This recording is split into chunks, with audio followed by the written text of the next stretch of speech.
ಪಲಾವ್ ಮಾಡೋದು ಹೇಳ್ಕೊಡ್ತೀನಿ, ಬನ್ನಿ ನೋಡೋಣ ಏನೇನು ಬೇಕು ಅಂತ. ಎಣ್ಣೆ, ಸಾಸಿವೆ, ಅರಿಶಿನ, ಪಲಾವ್ ಎಲೆ, ಮಸಾಲ ಐಟಮ್ ತೊಗೊಂಡಿದ್ದೀನಿ. ಶುಂಠಿ ಬೆಳ್ಳುಳ್ಳಿ ಪೇಸ್ಟು, ಕೊತ್ತಂಬರಿ, ಟೊಮೆಟೊ, ಹಣ್ಣುಮೆಣ್ಸಿನ್ಕಾಯಿ ಕಟ್ ಮಾಡಿ ಇಟ್ಕೊಂಡಿದ್ದೀನಿ, ಆನಿಯನ್ನು, ಮತ್ತು ನಾನು ಹಸಿ ತರಣಿಕಾಳು, ಅಲಸಂದೆ ಕಾಳು ಅಂತ ಹೇಳ್ತಾರಲ್ಲ ಅದು ಸ್ವಲ್ಪ ಇತ್ತು, ಅದು ಹಾಕ್ಕೊಂಡಿದ್ದೀನಿ. ಬೀನ್ಸು, ಕ್ಯಾರೆಟು, ಆಲೂಗೆಡ್ಡೆ, ನವಿಲುಕೋಸು ತೊಗೊಂಡಿದ್ದೀನಿ. ರುಚಿಗೆ ತಕ್ಕಷ್ಟು ಉಪ್ಪು, ಏಲಕ್ಕಿ ತೊಳೆದಿಟ್ಕೊಂಡಿದ್ದೀನಿ. ಮಾಡೋದು ಹೇಗೆ ಅಂತ ನೋಡೋಣ ಬನ್ನಿ.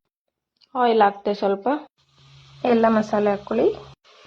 ಕರಿಬೇವು, ಆನಿಯನ್ನು, ಚಿಲ್ಲಿ ಹಾಕಿ, ಟೊಮೊಟೊ, ಪುದೀನ, ಕೊತ್ತಂಬರಿ, ಶುಂಠಿ ಬೆಳ್ಳುಳ್ಳಿ, ತೊಳೆದಿರೋ ವೆಜಿಟೇಬಲ್ಸ್ ಎಲ್ಲ ಹಾಕಿ, ಸ್ವಲ್ಪ ಅರಿಶಿನ ಪುಡಿ ಹಾಕಿ, 1 ಗ್ಲಾಸ್ ಅಕ್ಕಿಗೆ 2 ಗ್ಲಾಸ್ ನೀರು, 1 ವಿಷಲ್ ಕೂಗಲಿ.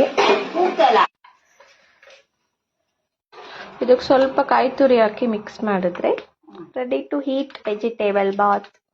Thank you. ಜೊತೆಗೆ ರಾಯ್ತಾ ಹಾಕೊಂಡು